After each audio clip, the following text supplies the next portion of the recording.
Hello दोस्तों, स्वागत है आपका एसएफ एजुकेशन में। और आज की वीडियो में हम अपनी द हिंदू के करंट अफेयर और जो पीआईबी के करंट अफेयर है इसको आगे बढ़ाते हुए इस वीडियो में हम अपने मंडे के 9 तारीख के करंट अफेयर को अच्छे तरीके से डिस्कस करेंगे।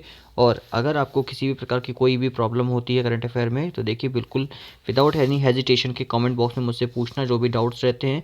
और अगर जो भी नए स्टूडेंट्स आता है उसको किसी प्रकार की कोई प्रॉब्लम होती है तो मैं यही बोलूँगा कि अगर उसकी कोई भी डाउट्स मेरे तक नहीं पहुंच पाते हैं तो कमेंट बॉक्स में जो भी लड़के जो भी इस वीडियो को देखते हैं, जो भी कमेंट करते हैं, तो आप प्लीज़ उनके जो भी डाउट्स रहते हैं उनको क्लियर कर दिया करिए, ठीक है। ताकि इससे क्या रहता है, इससे एक दूसरे के बीच का जो मोटिवेशन है, जो एक इंटेरोगेशन होता है, ठीक है, सॉरी, एक जो इंटरेक्शन होता है आप लोगों के बीच, वो काफ़ी अच्छा होता जाता है, ठीक है। तो एक अच्छा माहौल बना कर कमेंट बॉक्स में और अच्छे तरीके से एक दूसरे की हेल्प करते रहिए। चलिए मार्केट स्कीम को समझ करके आज के करंट अफेयर को स्टार्ट करते हैं, ठीक है। तो सबसे पहले मार्केट स्कीम में आपका ये है कि आपको 6 अच्छे से ज़्यादा क्वेश्चन को करेक्ट करना है ताकि आप एक सेफ जोन पे फॉल करें और आपकी जो प्रोबेबिलिटी रहती है प्रीलिम्स एग्जाम को क्रैक करने की वो अच्छे तरीके से पूरी हो जाए, ठीक है। नाइदर ओनली हम यहाँ पे केवल प्रीलिम्स या फिर यूपीएससी पे फोकस बस नहीं करते। देखिए आपके यहाँ पे जो भी ईपीएफओ हो गया, एसएससी हो गया, एसएससी के किसी भी प्रकार के एग्जाम, पीएससी, स्टेट, पीसीएस के जो एग्ज़ाम रहते हैं उन सभी में इस तरीके के क्वेश्चन आंसर पूछे जाते हैं। तो यहाँ पे क्या रहता है, यहाँ पे हम अपने वन लाइनर क्वेश्चन, ठीक है, और स्टेट फॉरवर्ड्स क्वेश्चन, ठीक है, और जो डीप के क्वेश्चन होते हैं उन सभी को यहाँ पे डिस्कस करते हैं ताकि किसी भी एग्ज़ाम के आप जहाँ पे तैयारी कर रहे हैं वहाँ पे करंट अफेयर जो एक काफ़ी बड़ी चीज़ वहाँ पे उसकी अहमियत बन जाती है करंट अफेयर की, वो अच्छे तरीके से आपकी पूरी हो सके। तो कोशिश करिए ध्यान से देखिए ताकि आपको कोई भी करंट अफेयर मिस ना हो। और जहाँ पे नहीं समझ में आता वहाँ पे कमेंट बॉक्स में अच्छे तरीके से मुझसे उस डाउट को क्लियर कराइए, ठीक है। चलिए आज के पहले क्वेश्चन पे चलते हैं, फर्स्ट क्वेश्चन डिस्कस करते हैं।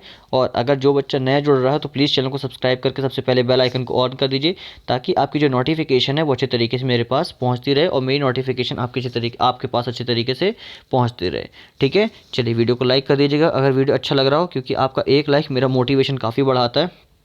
तो अपना लाइक जरूर दीजिएगा, ठीक है। ये आपके लिए, मेरे लिए आप लोगों का एप्रिशिएशन रहता है, कितना आप मुझे अप्रिशिएट कर रहे हैं वीडियो बनाने के लिए, ठीक है। चलिए पहला क्वेश्चन देखते हैं।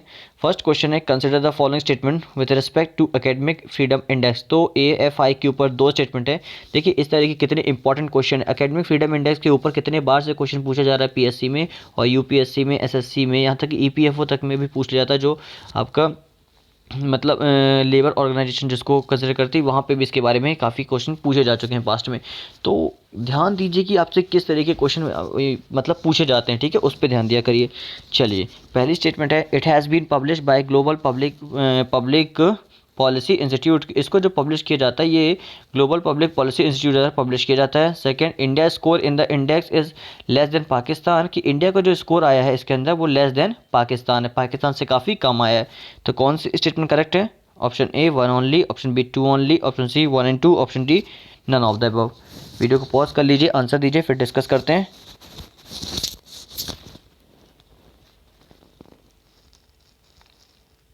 चलो देख लेते हैं राइट आंसर क्या है। देखिए अगर आपको समय लगता है थोड़ा सा और यहाँ जल्दी हो जाता है, क्योंकि देखिए वीडियो में इतना समय नहीं रहता जितना रोक के मैं आपको वीडियो के सारे आंसर बता सकूँ, ठीक है। इसी मतलब सारे आंसर तो बताऊँगा बट इतना समय नहीं रहता कि आपको ज़्यादा समय लेके मैं आपको ज़्यादा समय दे पाऊँ आपके आंसर तक का। तो आप एक काम करा करिए, आप वीडियो को पॉज कर लिया करिए, उसके बाद आंसर दिया करिए, ठीक है। इसीलिए मैं बार बार बोलता भी रहता हूँ। चलिए पहली स्टेटमेंट जो आपको दी है कि जो ग्लोबल पब्लिक पॉलिसी है इस इंस्टीट्यूट ने एकेडमिक फ्रीडम ऑफ इंडेक्स को पब्लिश किया है। यस ये बिल्कुल करेक्ट है। एकेडमिक फ्रीडम ऑफ इंडेक्स को जो आपका ग्लोबल पब्लिक पॉलिसी इंस्टीट्यूट है इसी ने पब्लिश किया है। सेकंड स्टेटमेंट जो दी है कि क्या इंडिया का रैंक जो है इसमें ये पाकिस्तान से कम है, तो यस ये भी बिल्कुल करेक्ट है कि जो इंडिया का रैंक है ये पाकिस्तान से काफ़ी कम है। और ये अभी हमारे लिए काफ़ी ख़राब एक बात है कि हमारा पड़ोसी देश जो इतना टेररिज्म और जो मनी लॉन्ड्रिंग को सपोर्ट करता है, अगर उसकी रैंक हमसे अच्छी है मतलब हमारे कहीं ना कहीं एकेडमिया में प्रॉब्लम है, ठीक है। तो यहाँ पर जो राइट आंसर है आपका ऑप्शन सी हो गया, ठीक है। एकेडमिक फ्रीडम इंडेक्स को इसलिए बनाया जाता है ताकि हमारे यहाँ की जो अकेडमीज़ हैं उनके अंदर जो योगदान है टीचर्स का, उनकी कितनी ज़्यादा उनको फ्रीडम है, कितनी हर एक चीज़ की आज़ादी है, उनको हर तरीके से बात करने की, हर तरीके से अपने मैटर्स को हैंडल करने की, उन सभी चीज़ों को एकेडमिक फ्रीडम इंडेक्स में काउंट किया जाता है। तो ये जो ग्लोबल पब्लिक पॉलिसी इंस्टीट्यूट है ये पार्ट है ग्लोबल टाइम सीरीज़ का और डेटा सेट का। ये क्लोज करता है ऑपरेशन को विथ जो फ्रेडरिक अलेक्जेंडर यूनिवर्सिटी है, और जो Erlangen Nuremberg scholars at risk and वीडियम इंस्टीट्यूट है। तो इन सभी ये जो इंस्टीट्यूट हैं, ये सारे इंस्टीट्यूट मिलके जो ग्लोबल पब्लिक पॉलिसी इंस्टीट्यूट्स के तहत जो वर्क करते हैं, ये इस इंडेक्स को पब्लिश करते हैं। ठीक है, इसके अंदर जो लेवल कंप्राइज किया जाता है एकेडमिक फ्रीडम में, तो वर्ल्ड वाइड और इन्हेंस की जाती है जो अंडरस्टैंडिंग ऑफ द कर्टेलमेंट, किस तरीके से इनको कम करना है और किस तरीके से इन्हेंस करना है अंडरस्टैंडिंग, उसको बढ़ाने के लिए एकेडमिक फ्रीडम इंडेक्स को पब्लिश किया जाता है, ताकि यहाँ पे ग्रोथ देखी जाती है। अगर हम टॉप परफॉर्मेंस देखें तो उरुग्वे और जो पुर्तगाल है, ये टॉप हैं। ठीक है, AFI एकेडमिक फ्रीडम इंडेक्स में, कि यहाँ पे जो अकेडमीज़ में जो भी अकेडमियंस हैं, ठीक है, उनकी काफ़ी अच्छी मतलब वो जो रैंक इसलिए अच्छी है क्योंकि वहाँ पे लोगों को छूट अच्छी है इंटरेक्शन करने से, ठीक है, बच्चों और टीचर्स का। लेकिन हमारे यहाँ की जो कंट्रीज़, वहाँ पे कोई ना कोई जो पॉलिटिशियंस होते हैं, उनके काफ़ी ज़्यादा इन्वॉल्वमेंट होते हैं वहाँ पे। ठीक है, जिसके कारण क्या होती है, जो अकेडमीज़ होती है उनको इतनी ज़्यादा फ्रीडम नहीं मिल पाती है। ठीक है, और यहाँ पे स्कोर आप देख सकते हैं, जो उरुग्वे पुर्तगाल का ये 0.971 होता है। मेन इंपॉर्टेंट चीज़ यहाँ पे जो स्कोर दिया जाता है वो 0 से 1 के बीच में ही दिया जाता है, और जो पॉइंट्स में स्कोर आता है उसी के हिसाब से इंडेक्स को कंसिडर किया जाता है। ठीक है, तो टॉप परफॉर्मेंस में उरुग्वे, पुर्तगिया, लातविया और जर्मनी, ये काफ़ी क्लोज हैं, और देखिए इतना क्लोज है इसलिए काफ़ी अच्छी रैंक आई है। इंडिया की परफॉर्मेंस देखोगे तो इंडिया का परफॉर्मेंस जो India with score of 0.352 close है, जो सऊदी अरेबिया से 0.278 और जो लीबिया 0.238। ठीक है, तो ये कंट्रीज़ काफ़ी हमसे पीछे कंट्रीज़ हैं। अगर हमारी रैंक उनके बराबर आ रही तो कुछ ना कुछ हमारी प्रॉब्लम है, उसको हमको वहाँ से दूर करना पड़ेगा। पाकिस्तान की रैंक 0.554 है, जो हमसे काफ़ी बेटर है। ठीक है, मलेशिया की रैंक 0.582 है, यहाँ तक कि ब्राज़ील की रैंक 0.466 है, सोमालिया 0.436 है, यूक्रेन की रैंक 0.422 है। तो ये बेटर है इंडिया से। तो आप देखिए कहाँ पे हमको इन्वॉल्वमेंट की ज़रूरत है और कितना ज़्यादा हमको और ज़्यादा छूट देने की ज़रूरत है हमारे जो अकेडमियंस हैं। ठीक है, चलिए नेक्स्ट क्वेश्चन पे चलते हैं। नेक्स्ट क्वेश्चन है, consider the following statement with respect to body mass index. Body mass index काफ़ी इंपॉर्टेंट है। इंपॉर्टेंट इसलिए हो जाता है क्योंकि जिस तरीके से अभी जो फूड की स्कार्सिटी थी और फूड की जो इन्हेंसमेंट नहीं हो पा रही है, ठीक है, न्यूट्रिशन अच्छे तरीके से बच्चों को नहीं मिल पा रहा है, इसके कारण child mortality, child stunting, child wastage, इस तरीके की जो प्रॉब्लम बढ़ रही है। तो ये पता होना बहुत ज़रूरी है कि बॉडी मास इंडेक्स आखिर होता क्या है और किस तरीके से ये हमारी ग्रोथ को बढ़ा सकता है। देखिए पहली स्टेटमेंट यहाँ पे ये है कि it is measured as the weight in kilogram divide by the square of the height in metre, कि ये जो बॉडी मास इंडेक्स निकाला जाता है इसमें जो मेजर किया जाता है वेट इन किलोग्राम, जो किलोग्राम में वेट होता है इससे डिवाइड किया जाता है square of the height in metre. ठीक है, तो जो वेट आपका होता है ये आपका न्यूमरेटर में होगा, और जो आपकी हाइट ऑफ मीटर्स होती है, जो square of the height in metres है। ठीक है, आपकी जो हाइट है ये स्क्वायर में रहेगी, जो मीटर्स में हाइट रहेगी उसका, ठीक है, उसके रिगार्डिंग आपका बॉडी मास इंडेक्स निकाला जाता है। Second, world health organization guidelines define a normal body mass index range as 1 to 5, की जो WHO की गाइडलाइंस है इसके अकॉर्डिंग अगर आपका बॉडी मास इंडेक्स होना चाहिए तो ये 1 से 5 के बीच में होना चाहिए। तो कौन सी स्टेटमेंट करेक्ट है? Option A 1 only, option B 2 only, option C 1 and 2, option D none of the above. Video को पॉज कर लीजिए, आंसर दीजिए, फिर डिस्कस करते हैं।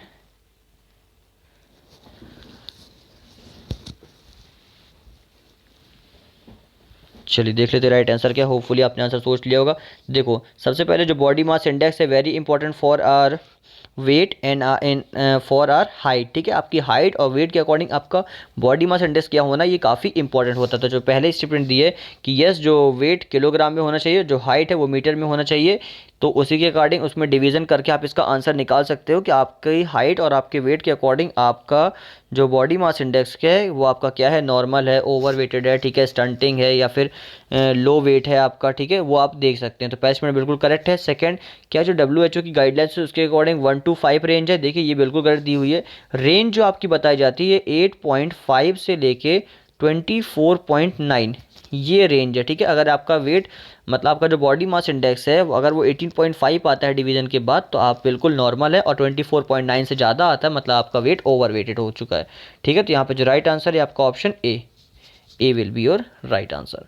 ठीक है, कुछ और चीज़ समझ लेते हैं कि ये जो मेज़र किया जाता है ये इसको, ठीक है, इसको जो आपका वेट होता है और जो आपकी हाइट होती है उसके डिवीजन से इसको निकाला जाता है। और जो इंडिया की रैंक है इसमें जो 3rd and 5th from the bottom respectively among the countries where 19-year-old girls and boys have a low body mass index की, अगर जहाँ पे देखा जाता है कि जो 19 years old जो गर्ल्स और बॉयज़ हैं, ठीक है, उनकी जो अगर बॉडी मास इंडेक्स जहाँ पे कम है उन कंट्रीज़ में हमारा जो रैंक है वो तीसरे और जो 5th स्थान पे है बॉटम से। ठीक है, अगर बॉडी मास इंडेक्स की बात करें तो 19 ईयर जो ओल्ड बॉयज़ हैं, ठीक है, गर्ल्स में हमने देख लिया, जो बॉयज़ हैं वो 20.1 इन इंडिया के अंदर और compare to high of 29.6 in the Cook island and a low of 19.2 in Ethiopia, ठीक है। तो इस तरीके का बॉडी मास इंडेक्स चल रहा है। तो अभी जो पब्लिश किया गया बॉडी मास इंडेक्स के ऊपर ये जो कुछ डेटा है, तो आप इसको चाहो तो रख सकते हो लिखने के लिए, ठीक है।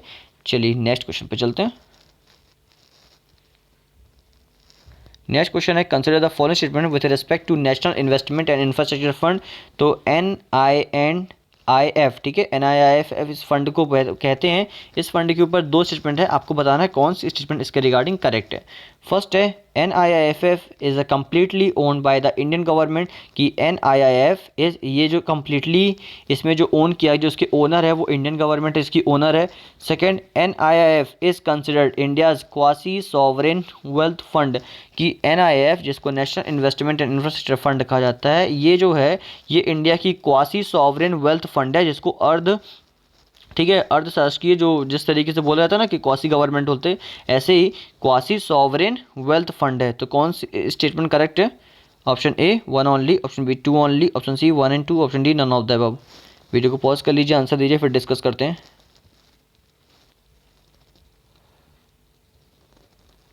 चलो देख लेते हैं राइट आंसर। होपफुली आपने आंसर सोच लिया होगा। देखिए सबसे पहले NIF क्या है, कंप्लीटली इंडिया के द्वारा ओन किया जाता है। देखिए बिल्कुल गलत है। देखिए इसमें इंडियन शेयर है, बट ये केवल 49% इंडियन गवर्नमेंट का है।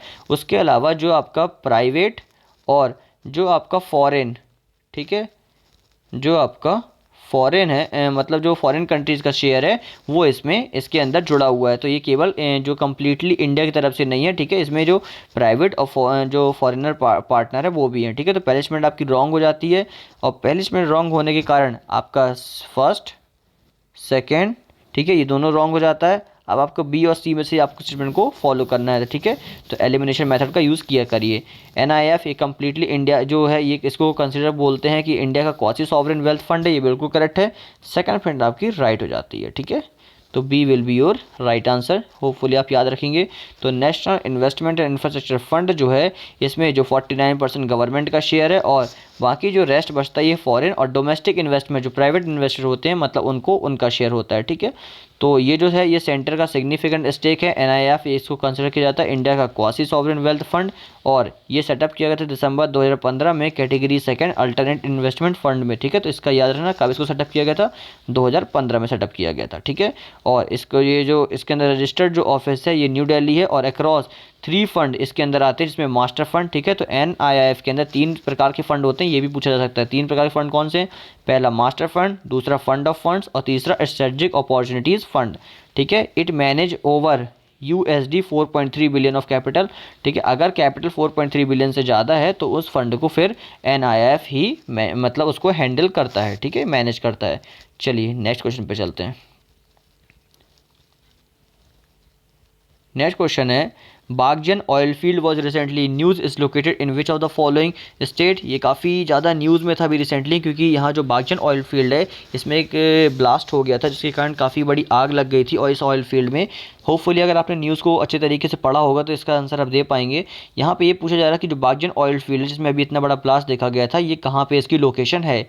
Option A Assam, option B Rajasthan, option C West Bengal, और ऑप्शन डी केरला। वीडियो को पॉज कर लीजिए, आंसर दीजिए, फिर डिस्कस करते हैं।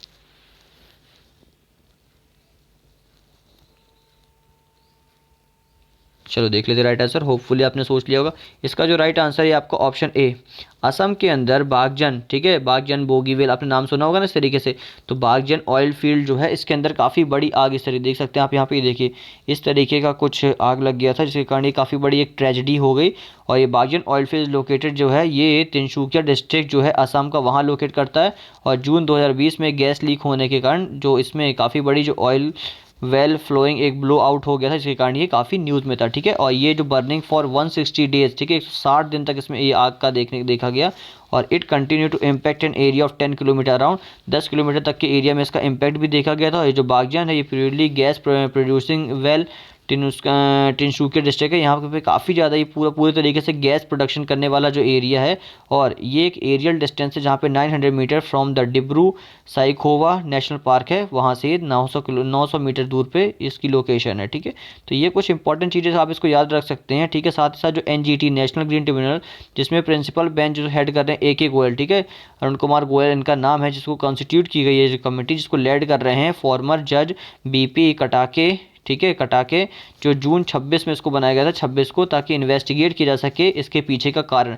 तो देखिए ये काफ़ी इंपॉर्टेंट है, हो सकता है आपसे पूछा जा सके कि इस जो कमेटी बनाई गई है इसको कौन हेड कर रहा है। तो इसको जो फॉर्मर जज हैं BP कटाके, ये इनको हेड कर रहे हैं, और जो NGT के जो आपके प्रिंसिपल हैं, ठीक है, वो कौन है, जो इसके अध्यक्ष, ये AK गोयल है। ठीक है, अरुण कुमार गोयल याद रखिएगा। और according to committee report, NGT Baghjan oil field along with 26 oil wells in Assam was operating without mandatory environment clearance. यहाँ पे मैं एनवायरमेंट क्लियरेंस नहीं दिया गया, जिसके कारण ये क्या है, ये इतनी बड़ी ट्रेजेडी यहाँ पे हुई है। ठीक है, ये इतना बड़ा आउटब्रेक इतना हुआ है। ठीक है, तो ये जो भी एनवायरमेंटल क्लियरेंस होता है वो लेना काफ़ी ज़रूरी होता है, इसके कारण ये प्रॉब्लम हुई है। ठीक है, ये रिपोर्ट के हिसाब से बताया गया, ये भी याद रखिएगा। नेक्स्ट क्वेश्चन पे चलते हैं। नेक्स्ट क्वेश्चन है, सितारे ज्ञाति एंड सृष्टि ज्ञाति award are given by which of the following ministry. Recently ये दो इंपॉर्टेंट अवार्ड अभी गिवन किए गए हैं, आपको बताना है कौन सी मिनिस्ट्री जो इन अवार्ड को मतलब इन अवार्ड को देती है। ठीक है, आपको ये बताना है। Option A ministry of education, option B ministry of health, option C ministry of railway, and option D ministry of science and technology. Video को पॉज कर लीजिए, आंसर दीजिए, फिर डिस्कस करते हैं।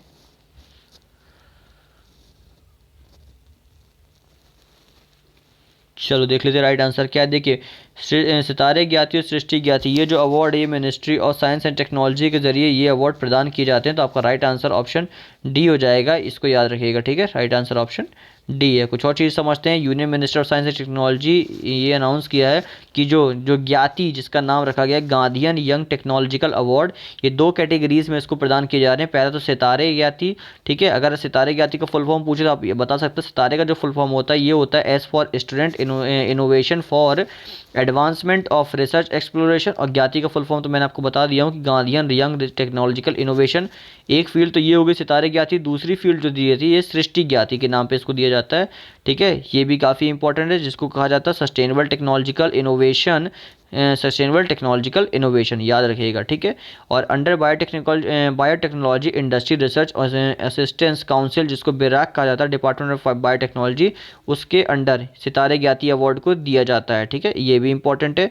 ये दोनों अवार्ड के नाम याद रख लीजिएगा, होपफुली आपके काम आ सकते हैं। ठीक है, और कौन सी मिनिस्ट्री इसको पब्लिश करती है, तो याद रखिए Gandhian young technological innovation award. ठीक है, तो ministry of science and technology द्वारा इसको पब्लिश किया जाता है। नेक्स्ट क्वेश्चन है, विच of the following country does not share border with Italy. अभी इटली काफ़ी न्यूज़ में था, आपको बताना है कि जो इटली है ये किस कंट्री के साथ अपना बॉर्डर शेयर नहीं करती। ठीक है, ज्योग्राफी पर्सपेक्टिव से इंपॉर्टेंट था, इसलिए मैंने इसके ऊपर क्वेश्चन बना दिया। चलिए बताइए, option A France, option B Germany, option C Australia, option D Slovakia. Video को पॉज कर लीजिए, आंसर दीजिए, फिर बात करते हैं।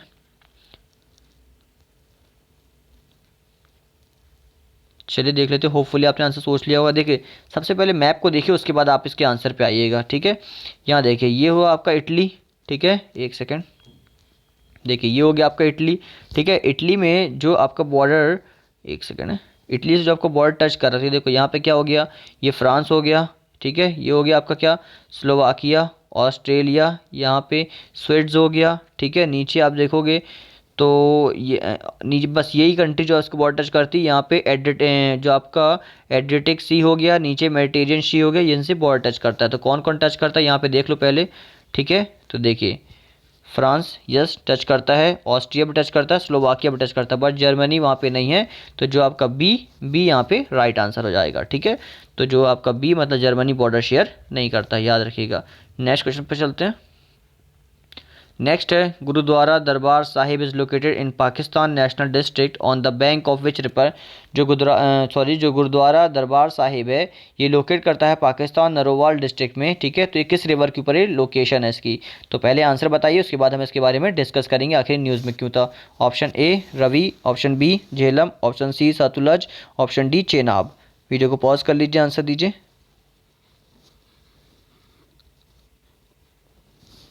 चलो, इसका जो वैसे राइट आंसर है आपका ऑप्शन ए है। रावी रिवर के ऊपर जो गुरुद्वारा दरबार साहिब है, ठीक है, इसकी लोकेशन है। अगर आपको याद होगा तो 2019 में अभी एक बात चली थी पूरे, जब हमारा 370 जो लगाए, 370 जो हमने हटाया था जम्मू एंड कश्मीर को, उसके बाद से हमारे जो रिलेशन है पाकिस्तान के साथ वो काफ़ी ज़्यादा मतलब वर्स हो गए थे, काफ़ी वर्स्ट मतलब कैटेगरी में आ चुके हैं। उसके बाद जो हमने एक ही अच्छा काम किया है कि जो गुरुद्वारा करतारपुर साहिब है, ठीक है, उसको जो हमारे यहाँ का डेरा बाबा नानक है उसको इसमें से एक ब्रिज बनाया, ताकि जो हमारे यहाँ के जो सिख हैं वो जो गुरुद्वारा करतारपुर साहिब है वहाँ जाके क्या कर सकें, वो जो पिलग्रिमेज के तौर पे वहाँ पे जा सकें और अच्छे तरीके से उन जो वहाँ के गुरुद्वारा है उसका आनंद ले सके, ठीक है, वहाँ पे जाके घूम फिर सके, इसलिए इसको चालू किया गया था। लेकिन अभी रिसेंटली क्या देखा गया कि अकॉर्डिंग टू हिस्टोरियंस, ठीक है, सॉरी ये नहीं बताने वाला था, अभी क्या देखा गया है कि वहाँ पे जो है पिलग्रिमेज की काफ़ी कमी हो गई है, क्योंकि जो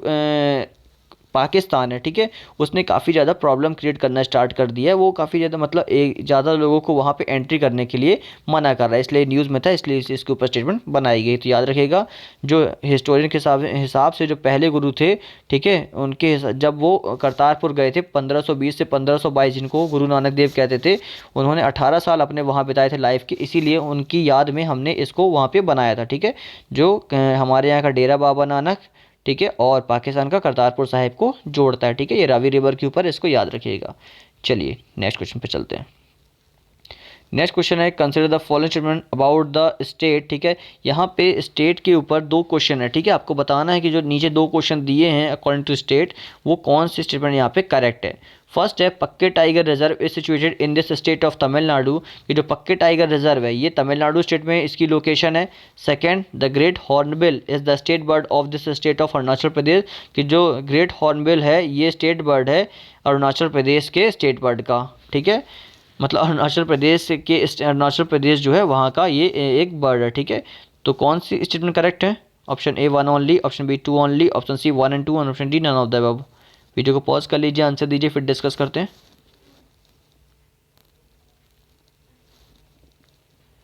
चलिए देख लेते राइट आंसर क्या है। सबसे पहले देखिए, जो पक्के टाइगर रिजर्व है, ठीक है, इसकी लोकेशन तमिलनाडु में नहीं है, ये आपका कहाँ पे लोकेट करता है, ये आपका अरुणाचल प्रदेश में ही लोकेट करता है, ठीक है, तो याद रखिएगा, ठीक है। तो राइट आपका प्लेसमेंट रॉन्ग हो जाती है। सेकंड जो दिया कि ग्रेट हॉर्नबिल जो है, क्या ये अरुणाचल प्रदेश से लोकेट करता है? यस, बिल्कुल करेक्ट है, अरुणाचल प्रदेश से ही लोकेट करता है। राइट आंसर आपका ऑप्शन बी हो जाएगा, ठीक है, तो याद रखिएगा option B will be your right answer, ठीक है। कुछ और चीज़ समझ लेते हैं। देखिए इंपॉर्टेंट चीज़ें ये हैं कि आपसे इसके बारे में यहाँ पे क्वेश्चन बन सकता है। पक्का टाइगर रिजर्व है जिसको डिक्लेयर किया था 1999 से 2000 में कि ये लाइज करेगा foot hills of the eastern Himalayans का, ठीक है, जो ईस्ट कमंग डिस्ट्रिक्ट है अरुणाचल प्रदेश का, वहाँ पे इसकी लोकेशन है, जिसको पकोई टाइगर रिजर्व के नाम से भी जाना जाता है, ठीक है। तो दोनों नाम है, पक्का टाइगर रिजर्व और पकोई टाइगर रिजर्व, ठीक है, तो याद रखिएगा इसके बारे में।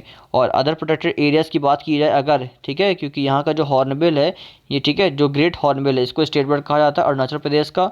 और अगर कुछ और चीज़ें इसके बारे में देखी जाए कि अदर इंपॉर्टेंट चीज़ अरुणाचल प्रदेश की, तो जो टेली वाइल्ड लाइफ सेंचुरी है, जो दिहांग दिबांग बायो रिजर्व है, ठीक है, eagle nest wild life sanctuary है, नामदप्पा टाइगर रिजर्व है, ठीक है, मॉलिंग नेशनल पार्क है, और सैशा ऑर्किड सेंचुरी है, ठीक है। इसके बारे में भी पूछा जा सकता है आपसे कि यहाँ पे कौन कौन सी लोकेशन में ये आता है, तो इसको याद रखिएगा, काफ़ी इंपॉर्टेंट है, ठीक है। जो ग्रेट हॉर्नबिल है, ठीक है, इसको आईयूसीएन की रेड लिस्ट में वल्नरेबल कैटेगरी में रखा गया, ये भी याद रखिएगा, ठीक है, कभी कभी कैटेगरी के अकॉर्डिंग भी क्वेश्चन पूछ लेता है। चलिए नेक्स्ट क्वेश्चन पे चलते हैं। नेक्स्ट क्वेश्चन है, ये एक फ्रीक्वेंसी मतलब आपके एक कैचिंग पावर के ऊपर ही आपको बताना है, ठीक है, ध्यान से समझ के, क्योंकि ये बिल्कुल फैक्चुअल क्वेश्चन अगर आपसे बनेगा तभी आप इसका आंसर दे पाएंगे। क्वेश्चन है कि रिंगिंग और बजिंग नॉइस इन वन और both years that may be constant और कम एंड गो, ठीक है। देखिए जब रिंगिंग या फिर बजिंग होती है, जब आपके कान में कभी गुनगुनाने की आवाज़ होती है या फिर कभी बजिंग की आवाज़ होती है, तो जब ये कान में या तो कांस्टेंट काफ़ी लंबे समय तक रिंगिंग की आवाज़ सुनाई देती रहती है, या फिर कभी क्या होता है आवाज़ आती है एकदम से और फिर चली जाती है। तो इसमें से क्या होता है, जब इस तरीके की घटनाएं होती हैं तो often associated with hearing loss, इससे आपको ये हो सकता है कि आपके सुनने की जो क्षमता है वो आपकी जा सकती है। तो ये जो पूरी प्रोसेस है, इस प्रोसेस को क्या कहते हैं आपको बताना है, ठीक है। होपफुली आप इस स्टेटमेंट को समझ गए होंगे। Option A tinnitus, option B acoustic neuroma, option C otosclerosis, option D Meniere's disease. Video को पॉज कर लीजिए, आंसर दीजिए, फिर डिस्कस करते हैं।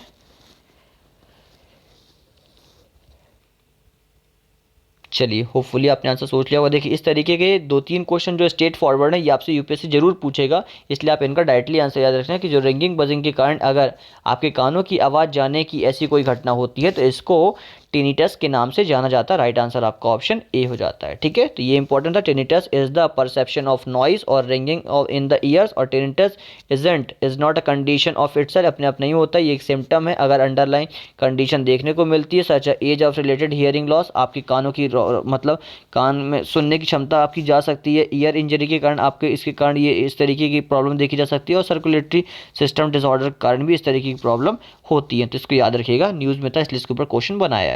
चलिए नेक्स्ट क्वेश्चन पे चलते हैं।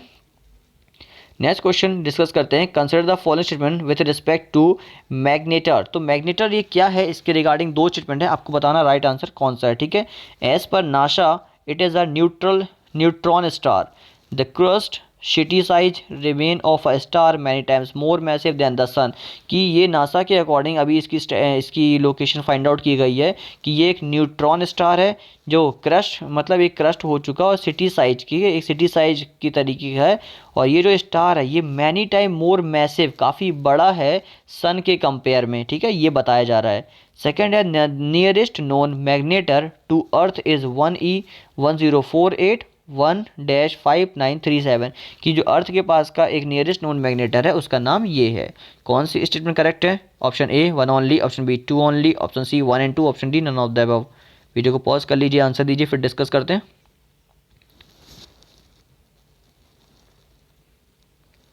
चलो होपफुली आपने आज सोच लिया होगा। देखो सबसे पहले इंपॉर्टेंट चीज़, क्या इसको नासा ने डिस्कवर किया? यस, इसको नासा ने डिस्कवर किया। क्या ये न्यूट्रॉन स्टार है? Yes, it is a neutron star. और क्या ये सन से ज़्यादा मैसिव है? यस, इसीलिए ये न्यूज़ में है, क्योंकि जो ये है इसमें जो ये सर से मतलब सॉरी ये जो सन है ये मैनी टाइम्स मोर मैसिव है किससे? सन से, इसीलिए ये न्यूज़ में था। इसीलिए इस पर क्वेश्चन भी बनाएगा कि मैग्नेटर क्या है? एक न्यूट्रॉन स्टार है। हो सकता है आपसे कुछ और देख के पूछा जा सकता है, याद रखना ये न्यूट्रॉन स्टार जो सन से काफ़ी ज़्यादा मैसिव है। और ये नियरेस्ट है क्या नोन मैग्नेटर जो अर्थ के पास है उसको 1E1048 1-5937 कहते हैं। यस, ये भी करेक्ट है।